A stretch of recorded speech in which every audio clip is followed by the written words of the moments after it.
Mummy जी, मैं सच कह रही हूँ, ये बच्चा अंकित का ही है। ए लड़की, मैं तेरी मम्मी वम्मी नहीं हूँ।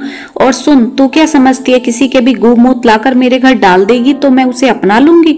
तुम जैसी गरीब लड़कियों का यही काम है, बस अमीर लड़का देखा नहीं कि उस पर इल्जाम लगाना शुरू कर दो। मम्मी जी, मैं कोई इल्जाम नहीं लगा रही हूँ। अगर आपको यकीन नहीं होता तो आप अंकित से ही पूछ लो।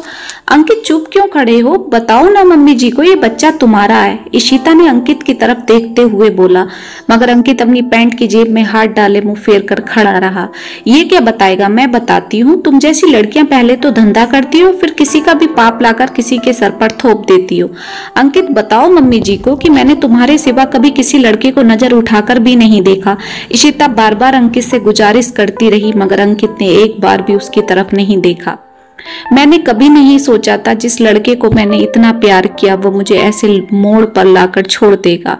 इशिता अपने बच्चे को सीने से लगाकर फूट फूट कर रो पड़ी। तेरे ये घड़ियाली आंसू किसी और को जाकर दिखाना। मेरी बहू बाजार से आती ही होगी, उसके आने से पहले अपनी ये मनुष्य शक्ल लेकर यहाँ से चली जा। अंकित की मम्मी योगिता जी ने हाथ पकड़कर इशिता को घर के बाहर ढकेल दिया।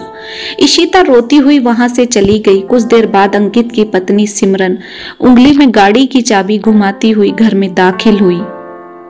सिमरन बेटा, अभी तेरी शादी को एक हफ्ता भी नहीं हुआ, ऐसे अकेले गाड़ी लेकर बाजार में घूमना नई दुल्हन को शोभा नहीं देता। योगिता जी ने अपनी बहू सिमरन से बोला। देखिए मम्मी जी, मैं आपके जमाने की लड़की नहीं हूँ, मैं आज के जमाने की लड़की हूँ। और मैं ये बिल्कुल भी नहीं चाहती कि मेरी आजादी पर कोई भी बहू नाम की बेड़ियां डाले। मेरा जब जहाँ जाने का मन करेगा मैं जाऊंगी, और आगे से ये बहू नाम का राग मुझे मत सुनाना।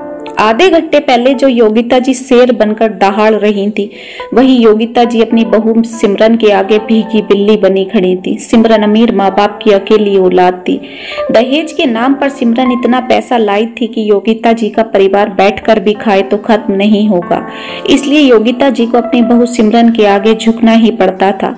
सिमरन को योगिता जी के साथ साथ अपने पति अंकित में भी कोई खास दिलचस्पी नहीं थी। देर रात तक क्लब में दोस्तों के साथ पार्टी करना सिमरन की दिनचर्या का एक अहम हिस्सा था। एक रोज रात के 1 बजे सिमरन ने दरवाजा खटखटाया। योगिता जी ने दरवाजा खोला। सिमरन नशे में झूलती हुई लड़खड़ाते कदमों से ड्राइंग हॉल के सोफे पर जाकर गिर गई। सिमरन, अब हमारे बर्दाश्त की हद हो गई। मैं तुम्हारे मम्मी पापा को बुलाकर तुम्हारी शिकायत करूंगी, योगिता जी ने गुस्से में सिमरन से बोल दिया। देखिए सासू माँ, आपको जो करना है कर लीजिए। मैं ना आपसे डरती हूँ ना अपने माँ बाप से, मगर मेरी एक बात जरूर ध्यान रखना, अगर मैंने एक केस भी आपके और आपके बेटे के ऊपर डाल दिया तो जितना दहेज मैं लेकर आई थी उससे डबल लेकर जाऊंगी। आप रोड पर आ जाओगे, और हाँ, जेल की हवा मुफ्त में खिला दूंगी। बोलकर सिमरन गिरती पड़ती अपने कमरे में चली गई। अंकित और योगिता जी सर पकड़कर सोफे पर बैठ गए।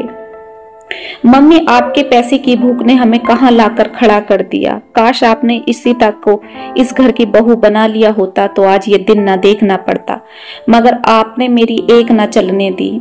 देख लिया आपने अपने अमीर घर की लड़की लाने का अंजाम। वो बच्चा मेरा ही था। इशिता तो एक पाक साफ लड़की थी, मगर आपने उसे चरित्रहीन करार दे दिया।